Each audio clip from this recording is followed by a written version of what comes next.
A new open source tool will scan your entire codebase for security vulnerabilities using AI agents running at maximum reasoning. A single scan on a large repository can cost tens of thousands of dollars.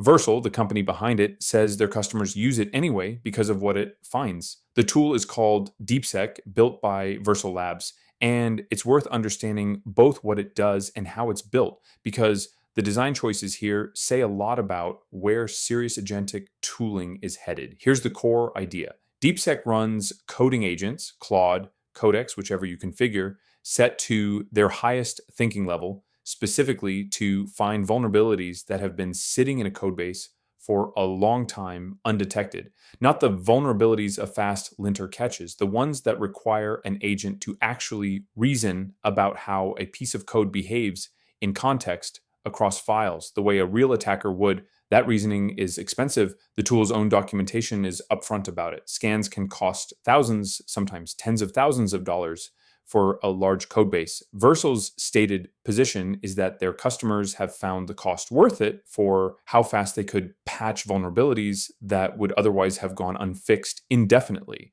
That's a real trade-off, not a hidden one. And it tells you this tool is aimed at code bases where a missed vulnerability costs more than the scan does. The architecture is built for that scale. For large code bases, the work fans out across worker machines in parallel using Vercel's own sandboxed micro VMs. If a run gets interrupted or errors out partway through, you just run the same command again. It picks up exactly where it left off, skipping whatever it already analyzed. That resumability matters a lot when a single run might take hours and cost real money. You are not restarting from zero after a network blip.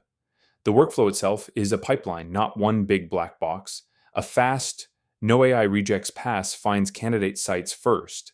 Then an AI investigation step actually reasons about each candidate and emits findings with recommendations. There's a diff mode that only investigates files changed in a pull request for cheap continuous checking.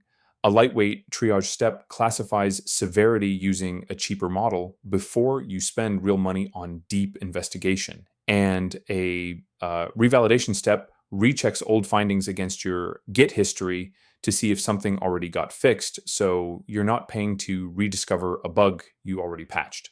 And here's the detail that stands out most, and it's a genuinely good instinct. Deepsec treats itself as a security risk. Its own documentation says to treat it like a coding agent with full shell access on whatever environment it's running in, because it's designed to run on your source code, but your source code might contain untrusted dependencies or vendored code capable of prompt injection.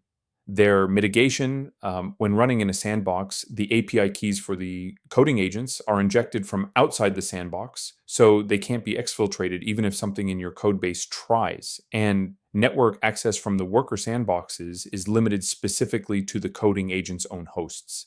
That single design decision is the actual takeaway here, more than the tool itself. If you are building anything that points a coding agent at code you do not fully trust, the agent itself is an attack surface, not just a tool. Assume it can be manipulated by what it reads, and design your permissions and network access around that assumption from the start, the same way Deepsec designed around it for its own workers. Try 11 Labs. The AI voice in this video, https try11labs.io. RDSBOE Japtio.